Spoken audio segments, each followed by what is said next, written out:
കോൺഗ്രസിലെ കൊണ്ടുപിടിച്ച മുഖ്യമന്ത്രി ചർച്ചകൾക്കിടെ മുഖ്യമന്ത്രിയായി കേരളത്തെ നയിക്കട്ടെ എന്ന വി.ഡി. സതീശനൊരു ആശംസ കിട്ടി.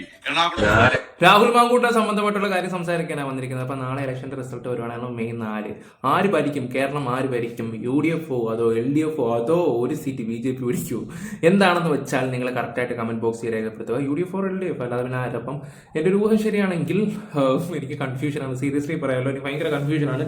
ഞാൻ അതുകൊണ്ടൊന്നും സംസാരിക്കുന്നില്ല. നിങ്ങൾക്ക് ആരാണ് ജയിക്കുമെന്ന് തോന്നുന്നത് വെച്ചാൽ കറക്റ്റായിട്ട് കമന്റ് ബോക്സിൽ രേഖപ്പെടുത്തുക. എന്തുകൊണ്ടാണ് ജയിക്കുന്നതെന്ന് വെച്ചാൽ അതും കൂടെ പറഞ്ഞാൽ നല്ലതായിരിക്കും. പിന്നെ ഒരു കാര്യം, രാഹുൽ മാങ്കൂട്ടത്തിന് ഇഷ്ടപ്പെടുന്നവർ മാത്രം ഒന്ന് ലൈക്ക് അടിക്കുക. പെട്ടെന്നായിക്കോട്ടെ, സമയം കളയേണ്ട, ലൈക്ക് അടിച്ചിരുന്നു. പിന്നെ ഹൈപ്പ് ഉണ്ടെങ്കിൽ ഒരു ഹൈപ്പ് എന്ന് പറഞ്ഞ സംഭവം ഉണ്ട്, അതും കൂടെ കൊടുത്ത് കുറച്ച് പോയിന്റ്സ് ഒക്കെ കേട്ടാൽ നമുക്ക് ഓക്കെ. അപ്പോൾ നമുക്ക് എന്തായാലും വീഡിയോയിലോട്ട് പോകാം. പ്രധാനപ്പെട്ട കാര്യം എന്താണെന്ന് പറഞ്ഞാൽ നാളത്തെ റിസൾട്ട് മാത്രമാണ്. റിസൾട്ടിനെ കുറിച്ചും ഉണ്ട്. പിന്നെ ഒരു വീട്, അദ്ദേഹത്തിൻ്റെ 5ാമത്തെ വീട് വെച്ചതിൻ്റെ കുറച്ച് വീഡിയോസും കാര്യങ്ങളൊക്കെ ഉണ്ട്. അത് കിട്ടി നിങ്ങളുടെ അടുത്ത് നിന്ന് കാണിക്കാമെന്ന് കരുതിയിട്ടാണ് ഞാനിപ്പോൾ ഈ ഒരു വീഡിയോ ആയിട്ട് വന്നത്. താല്പര്യമുള്ളവർ മാത്രം കണ്ടാൽ മതി, താല്പര്യമുള്ളവർ മാത്രം. നമുക്ക് എന്തായാലും വീഡിയോയിലോട്ട് പോവാം.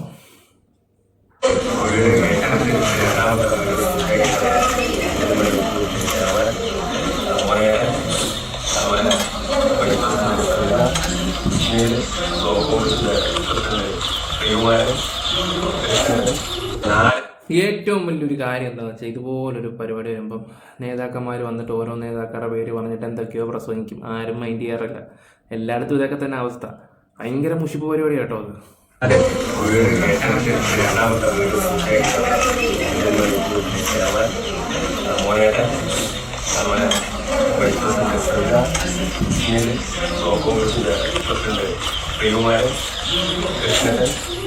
എന്താണ്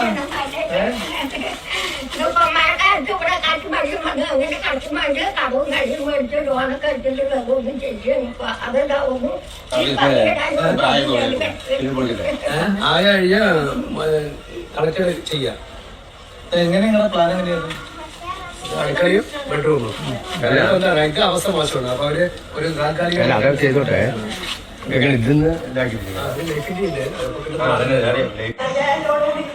അമ്മയ്ക്ക് എന്താണെന്ന് വെച്ചാൽ അദ്ദേഹം ചെയ്ത് കൊടുക്കുമെന്നാണ് തോന്നുന്നത്. എന്തായാലും ചെയ്ത് കൊടുക്കട്ടെ. പിന്നെ അത് മാത്രമല്ല, ഇപ്പം നാളെ പാലക്കാട് പിഷാരടി ജയിക്കണം, എൻ്റെ ഒരു ആഗ്രഹമാണ്. പിഷാരടി ജയിച്ചു കഴിഞ്ഞാലും രാഹുൽ എന്താണ് ചെയ്യാൻ ബാക്കി വെച്ചത് അത് ഉറപ്പായിട്ടും പിഷാരടി ചെയ്യുമെന്ന് എൻ്റെ മനസ്സ് പറയുന്നുണ്ട്. കാരണം ജനങ്ങൾ അതുപോലെ അദ്ദേഹത്തിന് അക്സെപ്റ്റ് ചെയ്തിട്ടുണ്ട്. ആദ്യം ഒരു കോമഡി പീസായിട്ട് വെച്ചിട്ടെങ്കിൽ പോലും പിന്നെ അക്സെപ്റ്റ് ചെയ്തിട്ടുണ്ടായിരുന്നു. രാഹുലിന് അവിടെ കിട്ടുന്ന ഒരു സ്വീകരണം ഉണ്ടല്ലോ, അതൊരു വേറെ ലെവലാണ്. അത് നിങ്ങൾക്ക് ഈ ഒരു വീഡിയോ കാണുമ്പോഴും മനസ്സിലാക്കാം.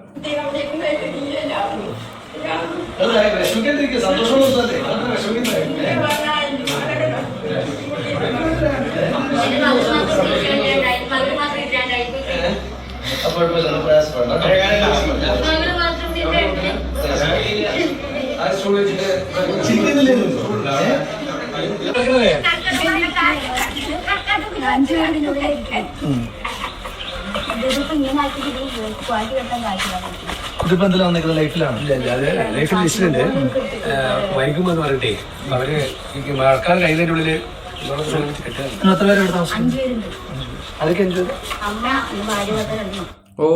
ഓക്കെ. അപ്പോൾ അവരുടെ വീടും പണിയും കാര്യങ്ങളൊക്കെ സെറ്റ് ചെയ്തുകൊണ്ടിരിക്കുകയാണ്. അതും കൂടെ സെറ്റാക്കും. അതിന് മുമ്പ് നമുക്കിനി വി.ഡി. സതീശൻ്റെ കാര്യത്തിലോട്ടൊന്ന് പോകാം. അറിയാലോ, ഇലക്ഷൻ ആയ സമയത്ത് ഈ വി.ഡി. സതീശനെ വിമർശിക്കാത്ത ആരുമില്ല. ഞാൻ ഉൾപ്പെടെ വിമർശിക്കുന്ന ഒരു വ്യക്തിയായിരുന്നു. പക്ഷേ ഇവിടെ ഇലക്ഷൻ നടക്കുമ്പോൾ ഉറപ്പായിട്ടും നമ്മൾ ഈ രാഹുലിൻ്റെ വിഷയം വെച്ചിട്ട് ഒരിക്കലും UDF പാർട്ടിയെ തള്ളിക്കളയരുത്. കാരണം 10 വർഷം നമ്മൾ ജനങ്ങൾ അനുഭവിച്ച കഷ്ടപ്പാടും കാര്യങ്ങളൊക്കെ മാറ്റേണ്ട ഒരു സമയമാണ്. രാഹുലിനെ ഒക്കെ കയറ്റിയില്ല, അത് പോട്ടെ.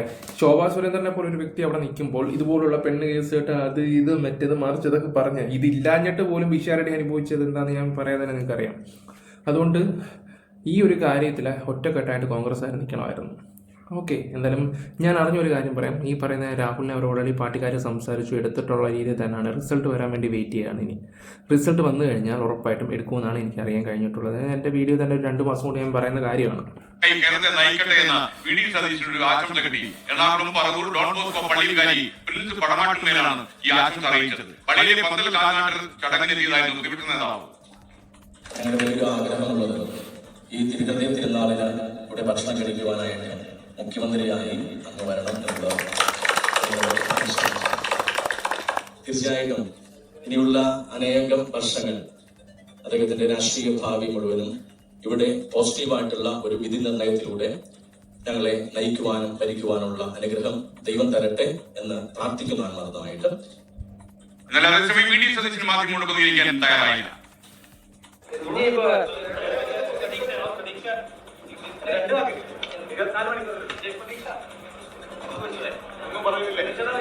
ഒക്കെ കണ്ടിട്ട് ട്രോള് മേടിച്ച് വരുമെന്ന് എനിക്ക് തോന്നുന്നുണ്ട് കേട്ടോ. നാളെ അറിയാം. നാളെ കിട്ടിയില്ലെങ്കിൽ ഒരു പിടുത്തമില്ല. എനിക്ക് കമ്മ്യൂണിസ്റ്റ് പാർട്ടി വരരുത്, അതാണ് എൻ്റെ ഒരു ആഗ്രഹം. കാരണം വന്നാലാ മുടിഞ്ഞു, ഉറപ്പായിട്ടും മുടിഞ്ഞിരിക്കും. അത് ഞാൻ അങ്ങനെ പറയത്തുള്ളൂ. ഇപ്പം തന്നെ നമ്മുടെ നാട് മുടിഞ്ഞൊരു പണ്ടാരമായി. ഇനിയെങ്കിലും അവർ ജയിച്ചു പോകണമെങ്കിൽ നമ്മുടെ കേരളത്തിലെ മലയാളികൾ പോലുള്ള മണ്ടന്മാർ ഈ ലോകത്തില്ലെന്നേ ഞാൻ പറയും. പിന്നെ സതീശനും എല്ലാവർക്കും ഭയങ്കര കോൺഫിഡൻസ് ആണ്. എല്ലായിടത്തും കോൺഗ്രസിന് ഭയങ്കര കോൺഫിഡൻസാണ്. നാളെ അറിയാൻ സത്യാവസ്ഥ എന്താണ്. മൗനം വിദ്വാനും ഭൂഷണം. കൊച്ചിയിൽ നിന്ന് വിഷ്ണു സുരേഷ് വിവരങ്ങളുമായി ചേരുന്നു. പറയൂ വിഷ്ണു.